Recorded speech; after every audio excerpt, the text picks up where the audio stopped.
You're watching Chaotic TV. Hey guys, and welcome back to Chaotic TV. I know you see them. This game was played on April Fools.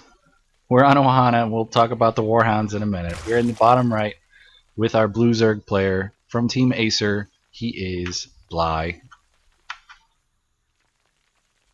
And his opponent, the Red Protoss player, also mining with Warhounds. This is MVP's Super. Formerly named Vampire. He made a switch with the changeover to HOTS, and he's already got a forward pylon for that forge. I just want to see Bly go double extractor trick and 12 workers and just Warhound all in. The only time you'll ever see a Zerg player go Warhound all in. And then I want to see Super hold it off with one Zealot, and then he does a reverse Warhound all in against Bly. These animations are so great. The Warhounds walk up to the mineral lines and punch the minerals out. It's probably a waste of minerals. Oh, see? Here's Super punching some of Bly's minerals. Just, God, don't know how those minerals are still alive after all this punching. Got him zoomed in right now. This is really funny to watch. And there he goes, taking his spoils back to the base. That'll help contribute to the Nexus first we're likely going to see out of the Protoss player. Bly's Ukrainian setting up his patrol Protoss player is... Oh, he's going to put down a Forge first. I was actually expecting the Nexus, but I guess you don't put down the Forge way before the Nexus, because if you're going to go Nexus directly after Forge, then you need to... Then you just have a Forge sitting there waiting for 150 minerals, so it's not actually economical to move your Warhound out that early. There's the Nexus. And Forge first, just slightly safer. Yeah, just if you never know when they're gonna get a wild hair up their ass and want to run like 10 Zerglings at you, and it's hard to deal with that many Zerglings with just workers. True, and there's actually not any gas coming down for Bly, so he's probably just going to send a couple of Lings over there, see what's up, and then put down a third hatchery. Or we could see some old-fashioned like 6 Queen opening. But yeah, there will be a third hatchery. Old-fashioned 6 Queen opening. Wow. I haven't seen that since Benishiwa. See? Old-fashioned. I used it against you once, and you just happened to be going Phoenix that game, and you ran into 6 Queens with your Phoenixes. Probably cursed a little bit, and... Oh yeah, that was on Cloud Kingdom. That was ridiculous. That was because I didn't scout. It's so weird to watch Warhounds pop out of drone or Zerg eggs. Yeah, they're punching their way out of those eggs. Can't wait until Game Heart does it. Units. They look almost like SCVs, and they're like a Zealot and an SCV had a baby. Is what Warhounds look like when they're this small. If they Star-crossed lovers. If they were still that big. Like, let me tell you the story. Have Carbots do a animated version of it. And Warhound. Here we see both players just massing up Warhounds. If you look at the production tab. Thank you for telling me to put that on again at the 5 minutes. I gotta remember to start doing that. These Warhounds are somewhat less useful without the automatic. What's the missile called? I can't even remember. No, nobody can. But the funny part about it is, like, if they did have the missile, the Protoss would, for the Protoss, it would be useless because it was only against mechanical units, and the Protoss is the only one that has them in this game. So it'd be really freaking funny if at like the first time his Stalker comes out, all of his Warhounds just turn around and shoot it with their missile, just because it's a mechanical unit and it's on autocast. That would have been even better. That would have been a better mining animation. They just fire their missiles at the minerals. And then just go pick up. They don't even go to the mineral minerals. land. They just stand by the Nexus and shoot the missiles. And whatever fragments hit the Nexus, like, that's your mining. The rest of the mineral fragments fall off the cliff behind the base. Third hatch going down. Sorry guys for the lack of actual commentating. And we have 4 gases before our first tech coming out. It's April Fool's Day in June. Yeah. I mean, we have to mess around a little bit. Just blowing up the minerals. Out of the 12,000 at a base, they get like 300. crazy.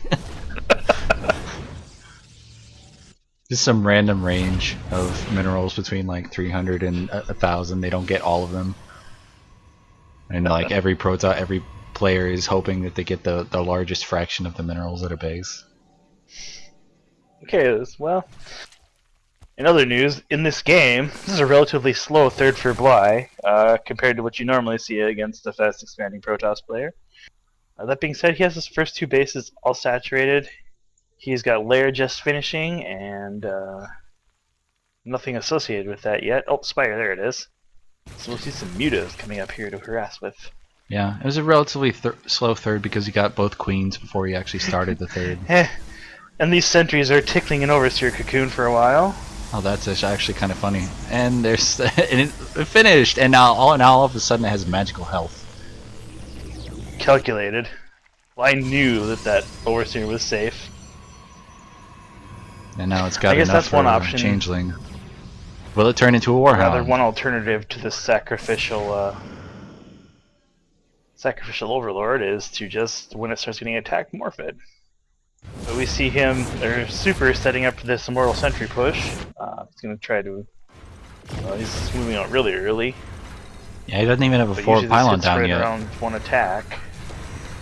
But there's the probe / warhound, and it's that warhound getting caught. Yep. No forward pylon yet. Warhound. This is actually going to delay it quite a lot. We see the observer and five the spines coming in right now. He's delaying it just long enough for his mutas to come out. Attack is really strong.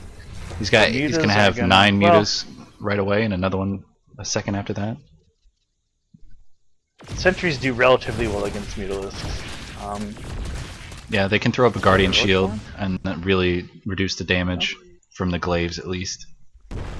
Listen, you just all he has for tech is a spawning pool and a spire. Perfect. So I'm guessing he's defending with spine crawlers, zerglings, and mutalisks. Unfortunately, he's not killed the rocks, so he's not going to be able to flank as well as he might want to. Caught. Oh, dies now. I did not know that sentries were that good against mutas. That's ridiculous. Well, sentries are great against mutalisks. Stalkers are even better. Guardian shield is super good, and here we see him counterattacking with these mutalisks.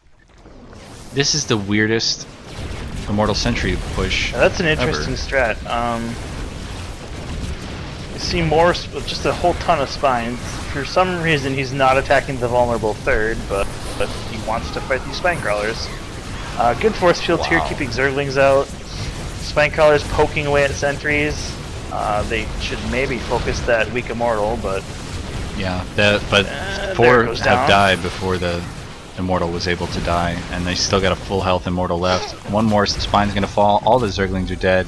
The misrallied mutas trying to take out that pylon are not going to be able to save this Zerg base. I don't think he's got plenty of money, but not enough larva left. He lost a queen. Well, he brings the mutalisks in to distract the stalkers, and we'll see how many zerglings he can get out to defend with. He's got 18 stalkers versus 11 mutas and no zerglings. This is going to be the end of Bly, unfortunately. For Bly to be in.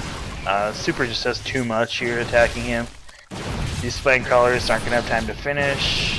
Force fields, any zerglings coming out of the main.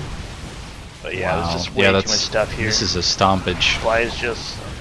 Warhounds, no! Turn on your missiles, those are stalkers! Oh, that would be a saving grace. But this is going to be the end of Bly, I'm afraid. all of a sudden the Warhounds just blow up his entire army, and Super just rise in his booth, or at his home, or wherever they're playing at. Probably the team house. Yep, and everything is dead for the Zerg player. He's just still in the game for no actual reason. No workers at his third, no workers at his natural. Oh, sorry, there's 2 on gas. 3 on gas. Yeah. 6 zerglings and 3 mutas are not going to be able to... He's continuing to build mutas out of this, but he has only 20 harvesters, and he moved them down to the second. He actually got a relatively successful counterattack in, but... oh, he did. Doesn't scratch the ice compared to what is going on in his main. As he loses his Alair, it's a GG from Bly. Yep, and that'll be game 1 for MVP versus Acer. From Chaotic TV, I am KO. And this is Eclipse. Let's go to game 2. Cheers, guys.